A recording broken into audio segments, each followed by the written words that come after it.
Lep pozdrav vsem skupaj ob današnji novinarski konferenciji Združenja za vrednote slovenske osamosvojitve, kjer bomo podali naša stališča in ostro nasprotovanje sklepu vlade o ukinitvi Muzeja slovenske osamosvojitve. Svoje stališča bodo predstavili predsednik Združenja VSO Lojze Peterle, člana predsedstva Janez Janša in dr. Dimitrij Rupel in Jelko Kacin. Na koncu po stališčih pa sledijo vaše vprašanje. Predsednik, beseda je vaša. Hvala lepa. Lepo pozdravljeni na naši tiskovni konferenci. Rad bi vam povedal, da najprej, da združenje, ki mu imam čast predsedovati, Združenje za vrednote slovenske osamosvojitve, združuje nekaj tisoč ljudi, ki so se tako ali drugače borili za samostojno Slovenijo in jih je odločitev vlade, da ukine samostojni muzej osamosvojitve, slovenske osamosvojitve, prizadela in so ogorčeni. Jaz sem sodeloval v 3 slovenskih vladah in jaz takega oblastnega lomastenja in grobega uveljavljanja politične sile še nisem doživel. Mi smo imeli edinstveno osamosvojitev in ta pogled, da je šlo za edinstveno dejanje v slovenski zgodovini, ni samo zadeva tako imenovane desnice, kot bi želeli nekateri na novo prikazovati. Slišali ste Cirila Ribičiča, slišali ste včeraj tudi gospo ministrico, ki je nekako jecljaje dopustila, da je tudi to edinstveno. In mene, ki nekako hranjam zavest o razliki med tistim delom slovenske zgodovine, ki nas je tragično razdelil in zaznamoval, in ta zaznamovanost še traja, in delom, ki nas je povezal, poenotil v največje politično dejanje našega naroda. Zato mi gre, se ne bom zatikal v detajle, mi gre najbolj na živce in me tudi najbolj preseneča, da želi ta vlada osamosvojitev odigrati kot element dodatne slovenske polarizacije. To me politično in moralno skrbi, pa tudi kot človeka, ki je študiral zgodovino. Mi smo z osamosvojitvijo dobili nov politični element, o katerem je vredno ohranjati zavest, ponos, tudi samozavest, in ga lahko tudi skupaj praznujemo. S tem, ko je šla ta vlada na predlog ministrice za kulturo podirati ustanovo, ki je bila ustanovljena z odločitvijo demokratično izvoljene vlade, s tem ta vlada kaže, kaj je njena prava namera. Zato smo mi v svoji izjavi pred nekaj dnevi dejali, da gre za udarec po slovenski osamosvojitvi. Ta polarizacija ne bo škodovala samo vsej Sloveniji in ne bo prizadela samo tistih, ki so bili pripravljeni dati vse za slovensko svobodo, ampak bo imela posledice tudi za samo vlado. To merjenje moči, ta alergija do prejšnje vlade je nedržavotvorna, nepotrebna in škodljiva. Dovolite, da vendar rečem nekaj o argumentih. Brali smo, da bo sedaj, ko naj bi imeli nov združen muzej, da bodo sedaj delali ljudje bolj transparentno in strokovno. A sedaj dva doktorja zgodovine, ki sta vodila obe ustanovi, dr. Dežman in dr. Oset, nista delala transparentno, ali ekipi, ki sta delala pod njima, nista delali strokovno, se res zgodovina slovenska začenja šele s to vlado in s tistimi, ki jih oni definirajo kot strokovnjake.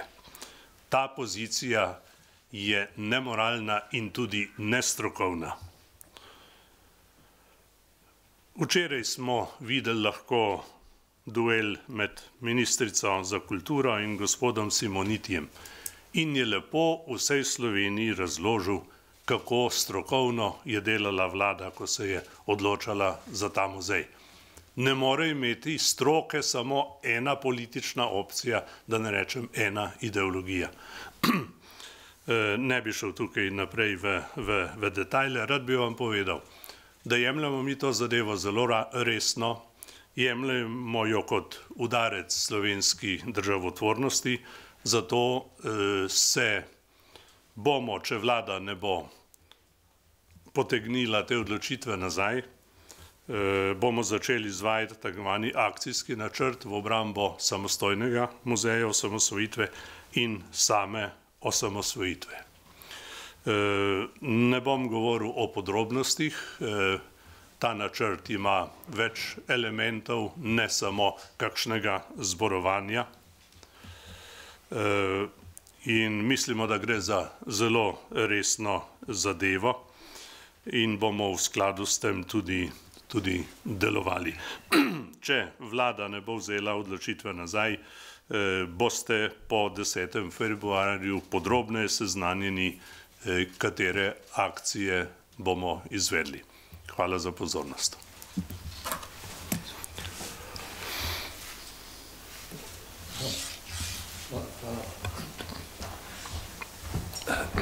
Jaz sem želel na tem mestu razložiti oziroma izkoristiti to priložnost razložitveno besedo.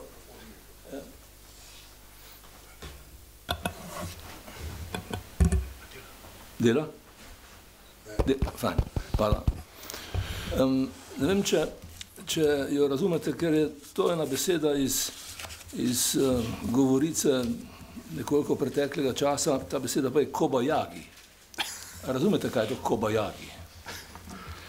Glejte, s tem, ko je napovedala združitev dveh muzejev, je ministrica napovedala in storila več, kot ji pripada in kot je dovoljeno.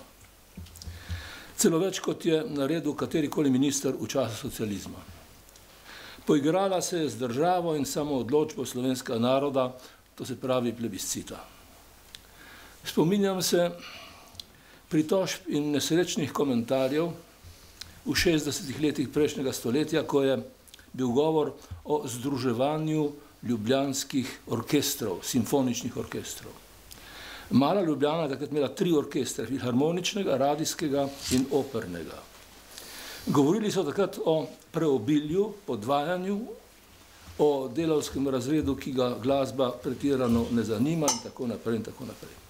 Po dolgotrajnih sporih in polemikah si slovenska oblast očitno zato, ker je imela nad seboj koga pametnejšega, ali pa zato, ker stroški vendar niso bili tako zelo veliki, orkestrov ni dovolila združevati.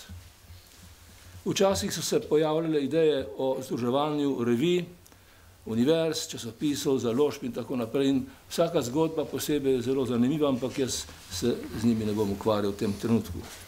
Zdaj, ne bi združili 2 muzeja, pa ne ljubljanskega in naprimer celjskega, ki ima ta isto ime, ampak muzej novejše zgodovine in muzej slovenske osamosvojitve. Seveda, ne gre za stroške in podvajanje, ampak za političen ukrep na področju, ki je še važnejše od glasbe in ki se predstavlja kot ukrep zoper politizacijo. Političen ukrep zoper politizacijo.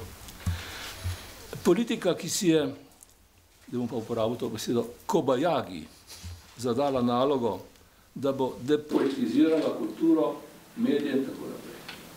V tem primeru seveda ne gre za domislico iz bujne politične domišljije, ampak za prevzem česa.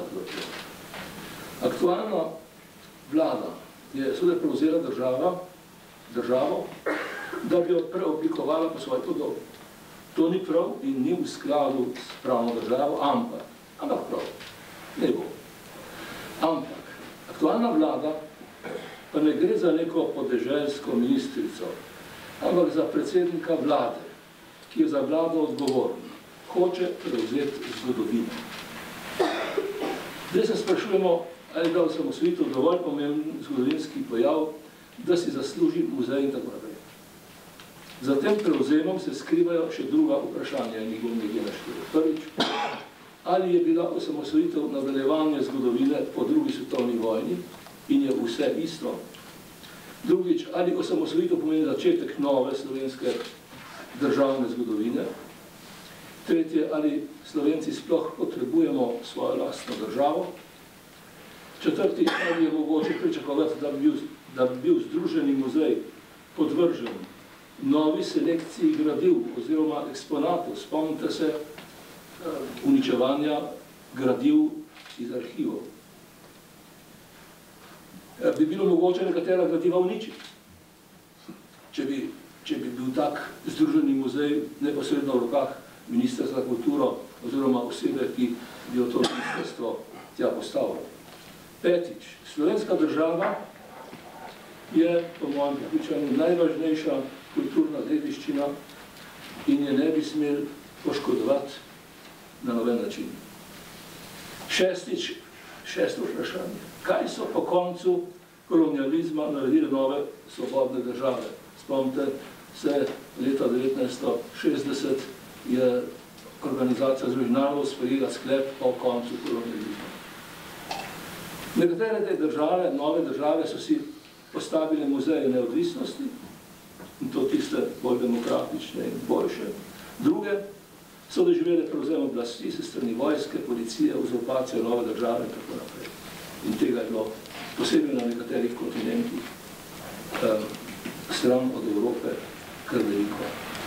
In še eno vprašanje, kaj bi ob neodvisnosti naredile Katalonija, Škotska, Kanada, Kurdistan, Palestina? Sprašujmo se. Prevzem zgodovine ni majhna stvar. Hvala.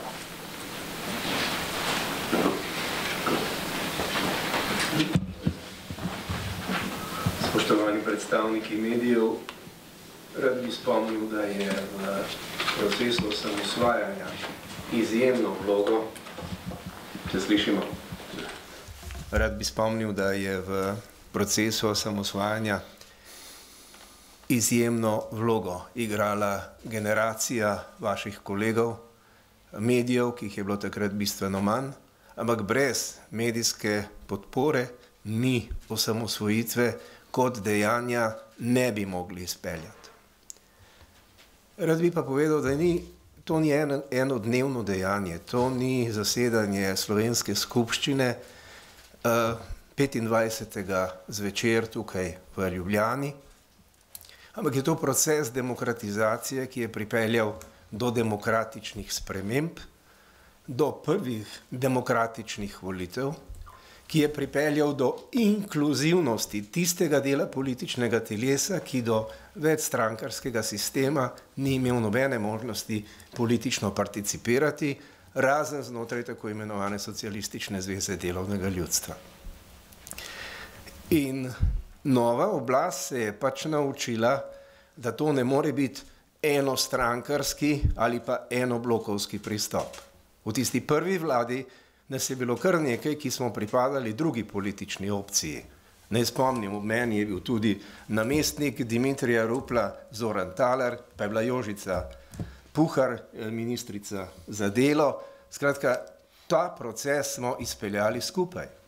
In smo ga potem tudi skupaj nadaljevali. Ne gre samo za mednarodno priznanje, ne gre za vključitev v OZN, gre tudi za povabilo v NATO in Evropsko unijo, gre za tisti referendum leta 2003, gre tudi za vstop v EU, oprostite, v Schengen in v evro območje in gre tudi za prvo predsedovanje Slovenije Evropski uniji. To je osamosvojitev. To je proces, v katerem smo sodelovali. Zdaj pa smo se znašli v neki situaciji, kjer se pogovarjamo o ministrici za kulturo, ker pač muzeji sodijo v njeno pristojnost, ampak morali bi se pogovarjati tudi o ministrici, ki je ta hip še brez resorja, od danes naprej pa bo dobila resor, ki se bo ukvarjal z digitalizacijo. To je ena tipka, ki se ji reče delete. In to ni dejanje ene ministrice, to je odločitev vlade. V slovenščini se ta termin imenuje izbris. To, kar je storila vlada s to svojo odločitvijo, je zgodovinska napaka. To je aroganca. To je nekaj, kar se je pred kratkim, ne tako dolgo nazaj, zareklo Marcelu Štefančiču mlajšem. On je to naredil v afektu. In rekel je, saj veste, kaj je rekel. Njih je samo ene par. Zdaj se bo pa pokazalo, da je vlada resnično se odločila, da pogoltne nekaj, kar se je in se ji bo zataknilo v grlu. Jaz žal ne vidim v tem trenutku prav nobene razlike med koalicijskimi partnerji. 3 stranke so hkrati pritisnile na tipko delete. In to je neprimerno, je nedostojno, je nesposobno in je politično nesprejemljivo. To je nezrelo. Tako se pač ne dela. To ni demokratična država. Saj vlada za svojim ravnanjem daje izjemno slabe zglede. Zakaj smo imeli mi tako veliko enotnost pod narekovaji? Enotnost smo imeli predvsem na plebiscitu, ker so bili ljudje povabljeni, da se izrečejo in so prišli v izjemno velikem številu in so se enako odločili tudi v izjemno velikem številu. Zdaj pa se, namesto da bi se okrog osamosvojitve povezali in popravili končno kurikulum, ki je tako slab, da so danes zrasle generacije, ki o osamosvojitvi kot dogodku in o osamosvojitvi kot procesu vedo zelo malo ali pa nič. V takih razmerah se je vlada odločila, da uporabi tipko delete. Hvala lepa. Hvala, Jelko. Janus.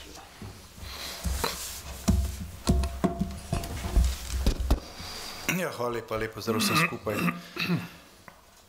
Zdaj v zgodovini vsakega naroda, ki je dobil lastno državo, obstaja nek čas, ki mu sociologi rečejo vrednotno središče naroda. To je nek čas, ki je ljudi povezal do take mere, da so lahko dosegli ta zgodovinski cilj. Zdaj Slovenci imamo v lastni zgodovini ogromno sjajnih dogodkov, ampak do slovenske pomladi in slovenske osamosvojitve noben od teh dogodkov ni pripeljal do tega končnega dejanja. In za veličastnost tega končnega dejanja imamo tudi empirično potrditev. V času plebiscita si je slovenski narod dejansko edinokrat v svoji zgodovini pisal sodbo sam. In pri tej sodbi je sodelovalo tudi veliko takratnih prebivalcev Slovenije, ki so imeli tukaj stalno bivališče, pa seveda po krvi niso bili pripadniki naroda. Se pravi, šlo za neko širše, rekel ne zgolj nacionalno, ampak tudi državotvorno dejanje. Zdaj, kot so povedali moji predhodniki, to dejanje ni bilo zgolj podvig ene politične opcije. Zdaj, končna koalicija Demos je imela v svoji sestavi 7 strank v tistem, bom rekel, najbolj obsežnem času, od zelenih do socialdemokratov, krščanskih demokratov, liberalcev, demokratov in tudi pri nekaterih ključnih dogodkih je opozicija glasovala za rešitve, ker je bilo potrebno imeti dvotretjinsko večino. Zdaj, brez te enotnosti Slovenije danes ne bilo. In če si kakšen dogodek v zgodovini zasluži neko dostojno obeležitev, potem je zagotovo to dogodek, ko smo bili Slovenci enotni. in ko je šla ta enotnost celo širše preko, rekel, nacionalne opredelitve ali pa pripadnosti. V Sloveniji obstaja na podlagi zakona o varstvu kulturne dediščine 57 muzejev. 57 muzejev v Sloveniji upisanih v nacionalni razvid muzejev, se pravi, da izpolnjuje kriterije, nacionalne kriterije. Imamo vsežive muzeje. Zdaj, to jaz govorim zaradi tega, ker vlada trdi, da gre tukaj za racionalizacijo. In združuje dva muzeja in zdaj naj bi bil to muzej novejše zgodovine, ampak muzejev novejše zgodovine v Sloveniji je več, ne obstaja samo ta v Ljubljani, ker gre zdaj za to združitev, obstaja tudi muzej novejše zgodovine v Celju. V Mariboru obstaja muzej narodne osvoboditve. Zdaj, po mnenju vlade, očitno to ne sodi v novejšo zgodovino. Potem imamo vrsto drugih muzejev, kjer se, Maribor pa Celje imata tudi pokrajinska muzeja, poleg tega, in še vrsto drugih muzejskih institucij. Podobno je v številnih drugih slovenskih mestih. Zdaj, če bi šlo za racionalizacijo, bi se verjetno združevali muzeji, ki imajo enaka imena, tudi celo, in so tako drugače vsi financirani z javnih sredstev za samo kulturo. Zdaj, če bi šlo pri motivih vlade za bojazen, kot pravijo, da bi ta muzej slovenske osamosvojitve, ki ga je ustanovila neka druga vlada kot pa ta, da bi ta muzej enostransko prikazoval to obdobje, vlada ima vse pristojnosti, da menja vodstvo. Vsi tako so to naredili povsod drugod. Pa postavijo vodstvo, za katero oni verjamejo, da je bolj strokovno in se bo te teme lotilo po njihovih kriterijih bolj profesionalno. Ampak niso naredili tega. Oni niso ukinili vodstvo, zgolj vodstvo, oni so ukinili institucijo. Tako da vsi ti razlogi, ki so našteti, so izjemno prozorni. Izjemno prozorni. In zdaj, kot je bilo že prej rečeno, tukaj ne gre zgolj za dejanje neke ministrice, ki pač ni dorasla svoji funkciji in ki dela škodo vsem naokrog. Gre za odločitev vlade, gre za soglasno odločitev vlade in s tem je ta zadeva preskočila na neko raven, kjer smo pač soočeni z dejstvom, da je vlada z vsemi svojimi pooblastili potegnila izdajalsko potezo. Tukaj so bila neka opozorila, češ v tej situaciji, ko se je izvršilna oblast zapletla z raznoraznimi obljubami in razpada plačni sistem v javnem sektorju, ali ko so kilometrske vrste pred zdravstvenimi domovi v najbogatejši slovenski občini, je pač treba preusmeriti pozornost. Naj se rajši javnost ukvarja z muzejem, pa z zgodovino, kot pa z aktualnimi problemi in številkami na položnicami. Zdaj, mogoče, da je bil tudi to motiv pri tem izdajalskem ravnanju, ampak to ni pomembno končno, ker tukaj gre za več, gre za nekaj, kar presega dnevno politiko, gre za nekaj, kar presega običajne politične razlike, gre za točko, kjer po sociološki teoriji vrednotnega središča naroda pride v družbi do krize, kadar se aktualna oblast v temelju oddalji od časa, ki je na nek način vzpostavil to vrednotno središče in zaradi katerega ta aktualna oblast v neki družbi sploh obstaja. Tako da gre za strel z obema rokama v obe lastni koleni in se pridružujem pač te odločitvi predsedstva Združenja za vrednote slovenske osamosvojitve, ki je pač vladi dala še čas do 10. februarja za ponoven razmislek.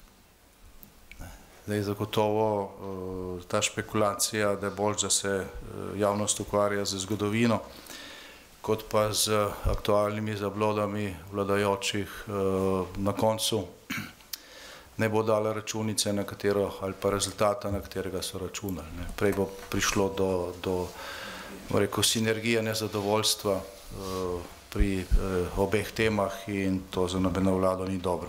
Torej, res apeliramo na vladajoče, da opravijo ponovni razmislek in prekličejo to izdajalsko potezo. Ja. Hvala lepa govornikom, ki so sedaj na voljo za vaše vprašanja. Mogoče začela Barbara Žendelo za gospoda Janeza Janšo. Zakaj, ko je vaša vlada sprejela ta sklep, zakaj niste takrat tudi zbirk prenesli? To je zdaj namreč eden od glavnih razlogov, to podvajanje zbirk, zakaj trenutna vlada, kot sama pravi, pač združuje muzeje. Če bi ta razlog držal, potem bi verjetno združili tudi oba muzeja slovenske novejše zgodovine, ki obstajata, a tam se pa zbirke ne podvaja. Polno teh, vam preberem, kjer vse muzeje imamo. Imamo muzej, Lutkovni muzej, imamo vse žive muzeje, imamo vrste pokrajinskih muzejev. Tudi direktor muzeja pravi, na ustanovitelju je, da zagotovi zbirko. Torej, kaj ovira to vlado, da akt o ustanovitvi dopolni, če misli, da je pomanjkljiv? Skratka, vi zgradite hišo in 2 opeki na strehi manjkata in potem boste hišo podrli zato, ker 2 opeki manjkata. Dobro, mogoče še za vas kot predsednika SDS. V NSI so že napovedali, da bodo začeli pisati, da so že začeli pisati interpelacijo, boste prispevali podpise pod njo? Interpelacija zoper ministrico bi bila upravičena ali pa zadostna ali pa dovolj močan odziv do časa, dokler je obstajal zgolj predlog ministrstva, ne pa tudi sklep vlade. Zdaj gre za sklep vlade in gre za neko drugo raven. Ampak kot že rečeno o korakih, ki bodo tako ali drugače na različnih ravneh sprejetih, potem, ko se bo iztekel ta rok, ki smo ga še dali vladi za ponovni premislek. In s temi roki oziroma med temi ukrepi v načrtu pa ni torej interpelacija? Kot že rečeno, vse po, kot je rekel predsednik prej, po 10. februarju. Ja, ker interpelacija ni v naši pristojnosti. Mi bomo imeli svoje akcije, smo pa veseli seveda vsakega, ki se je o tem izrazil. Govorimo tudi o koaliciji za muzej. Skratka, mislim, da bo še zanimivo. Bi pa rad še 2 poudarka dal, ki sem jih prej spustil. Glejte, sem bil pozoren na besednjak, ki se je uveljavil strani vlade, zlasti gospe ministrice, v zvezi s tem. Tudi včeraj je na pogovoru na nacionalki govorila o zlorabi. Tega nisem slišal prvič. Torej, ti jasnovidci vnaprej vedo, da bo ta muzej zlorabil situacijo. To smo poslušali v enih drugih časih, ko smo poznali 16 vrst sovražnikov Jugoslavije. In to je koncept sovražnika. S tem se vrača neka stvar, ki jo je ravno osamosvojitev hotela preseči, pa zgleda, da nismo bili povsem uspešni. Kako more nek minister govoriti vnaprej, predpostavljati ali napovedovati zlorabo neke ustanove, ki jo je ustanovila slovenska država. In bi še to rekel, zdaj, tudi včeraj smo še poslušali, da je bila to politična odločitev. Ja, a so v Izraelu tisti muzeji sloviti, a ga je ustanovila stroka ali ga je ustanovila država Izrael? A je kjerkoli na tem svetu stroka, zgodovinsko društvo ustanovilo muzej? Zmeraj je to politična odločitev. Zmeraj je zraven stroka, kaj pa je noter, je pa seveda zadeva stroke. In jaz se čudim, da nas imajo za tako neumne, da da tega ne razumemo. Skratka, jaz imam težave s tem. Še ena zadeva, Zemljarič, ker je v tem kontekstu. To, da je slovenska vlada odobrila državniški pogreb z državnimi častmi enemu od ključnih nosilcev bivšega totalitarnega režima, ki je bil tudi šef zloglasne UDBE, ki vemo, kaj vse je počela, pomeni, da ta vlada ne loči med časom enopartijskega enoumja ali diktatura in med časom, ki ga je odprla osamosvojitev z demokratizacijo. Torej, če pokopujemo kogarkoli, ne glede na, bi rekel, razlikovanje na tak način, potem pomeni, da v tej državi ni kriterija. In včeraj smo slišali ministrice, vse je pomembno. Tudi osamosvojitev. Tako da, glejte, tle prihajamo, tle so nas spravili v eno zagato, ki dejansko poglablja polarizacijo in meni je žal. Pa še zadnja točka, slišali smo tudi včeraj spet, ni bilo javne razprave. A je bila kakšna javna razprava pred odločitvijo za ukinitev 2 ustanov? Jaz mislim, da jo zdaj začenjamo šele. Jelko. Samo eno misel bi rad dodal, že prej sem govoril, da osamosvajanje je proces, ki traja tudi v to stoletje, v to desetletje. Ko smo dobili možnost, da krenemo proti Evropski uniji, sem jaz bil v vladajoči koaliciji, kolega Peterle pa v opoziciji. Sprejeli smo odločitev, da bomo sklicevali seje 2 delovnih teles skupaj. Nobeno pogajalsko izhodišče za katerokoli poglavje na poti v Evropsko unijo ni bilo ločeno obravnavano na Komisiji za evropske zadeve ali pa na odboru za zunanjo politiko. Oba sva hkrati na istem mestu sklicala skupni seji 2 delovnih teles. Jaz sem bil član komisije, kolega Peterle je bil član odbora. Ločeno smo glasovali, najprej eden, potem pa drugi. Za vsak korak smo se trudili, da bi zagotovili potrebno inkluzivnost in da bi povezovali ljudi na poti k in v Evropsko unijo. Tako smo delali v prejšnjem stoletju. In ta proces smo potem končali leta 2003 z 2 referendumoma, referendum o vstopu v Evropsko unijo in v zvezo NATO. Zdaj pa se obnašajo samozadostno in ne vidim nobene razlike. 3-krat deliti, ponavljam. Zakaj pa ne? Saj lahko. Jebeno več nas je. Nič nam ne morejo. Naprej, še kakšno vprašanje?